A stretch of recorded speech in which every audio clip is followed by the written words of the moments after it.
Aloha, it's Keegan. I just spent the night in the Cochise Stronghold, just east of Tucson, Arizona. A place I didn't know about before a friend of mine told me yesterday. This is where Cochise, the leader of a band of Apaches, withstood the conquering colonizer forces for a long time, using their intimate knowledge of this beautiful place and their warrior skills and fiery hearts, defending their freedom. And so it's with a humble heart and with reverence for that I visit this place, and I stand in awe of that history and of just the beauty. It's definitely a special place, and I'm grateful to my friend for letting me know, to giving me the tip to come experience it just for a moment. And we have atrocities in our history, in our past, that our grandfathers and grandmothers were either victims of or perpetrators of, and we can't change that, but we can change the way that we relate to it. We can find it in our hearts to forgive, find it in our hearts to realize the truth that we are all one family, and to treat each other accordingly, to treat each other with love and respect and even reverence, because we are all an embodiment of the divine. The Great Spirit, as long as we're drawing breath, that's what spirit is. Inspiration, right? We're breathing in the breath of life, and that connects all of us.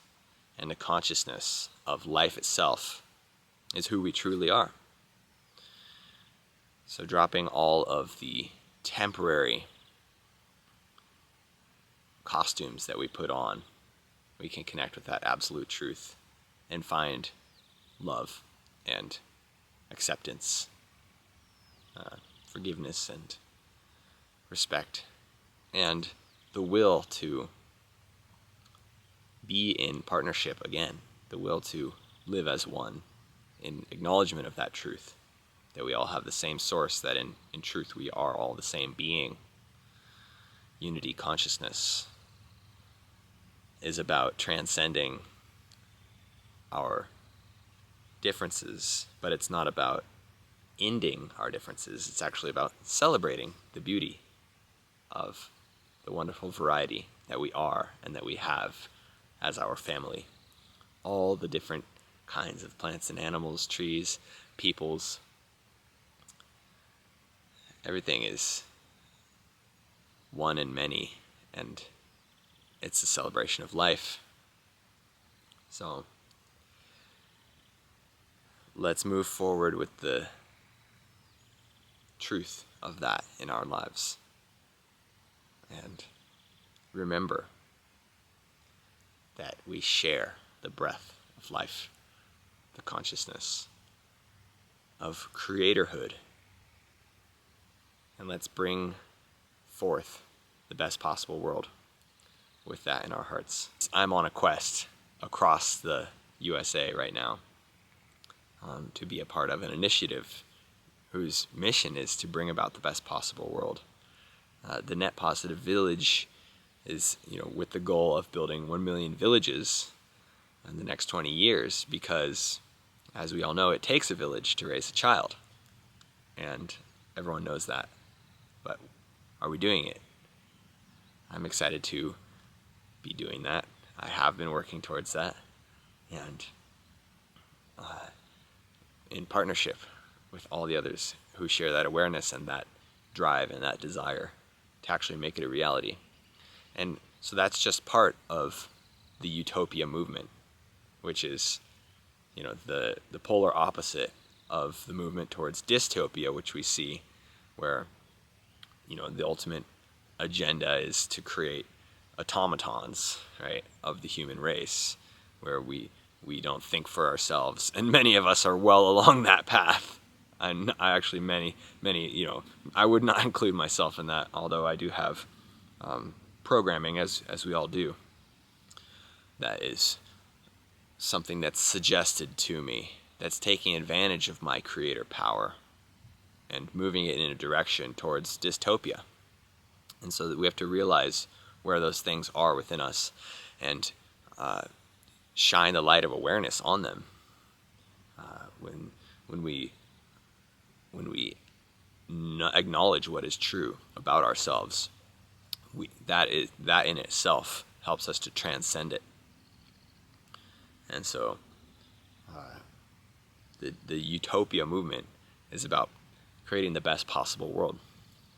And so it's not a prescription of what that is, because it's unique. And for everyone, their best possible life is unique. That's the beauty. And so it's a question that we have to continue asking ourselves: what is the best possible outcome? What is the best possible intention that I could be cultivating and moving towards on this beautiful day? So let's keep asking that question. Let's suggest ideas about what that may be. As I've suggested, we have to start from a place of realization that we all are the same family, and to treat each other with loving respect. It's called mankind for a reason, and we have to remember kindness. And everything else kind of falls into place after that, doesn't it? When we're holding a space of love, kindness, reverence, gratitude, then our actions are informed by that energy, and it becomes a blessing and a cycle of blessings that we give and receive and help each other towards that best possible life. And it's about being open to alternative perspectives and alternative preferences. And we all have the right to pursue what we feel is right for us, just as long as we're not harming each other. That's what freedom is, and that's what this free will reality is. So, just a reminder, and I'm going to keep them coming as I go along, and love to hear what your best possible quest is now. What's the question you're asking? What are the specifics?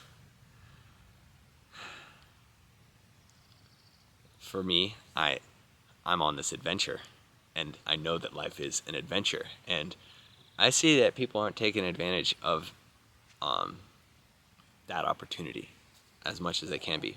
We get into a stuck pattern.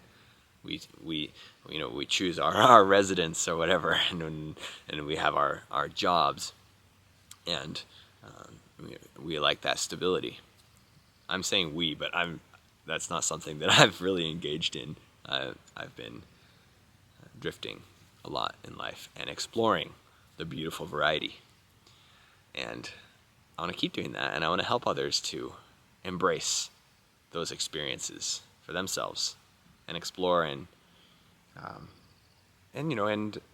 put in the time and the loving present awareness, the attention onto those places that are keeping you from embracing the fullness of the adventure of life.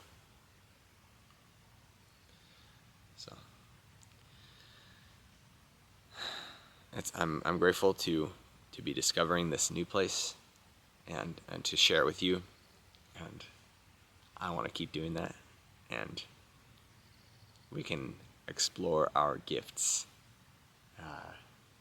along the way, see what kind of benefit we can bring to the places we visit and the people that we connect with, the plants, the animals, because there is a beautiful inherent capacity of this earth to thrive together, all the beings on this earth to thrive as one family. the universe is conspiring. We're breathing together. That's what that word means. We're breathing the same breath. And when we hold in our bodies, in our hearts, in our minds, the love and the intention to be as one and to create what's best for everybody, beauty unfolds, abundance. We can transcend all those things that we worry about, that we stress about, and the war, the unforgiveness, the shaming, all of those things we can move through together and make something beautiful that fulfills all of us. We deserve it. We deserve to be fulfilled. All of life deserves that loving attention and the bliss. So that's my message for today, and thank you for listening. Join me for more. Lots of love. It's Keegan.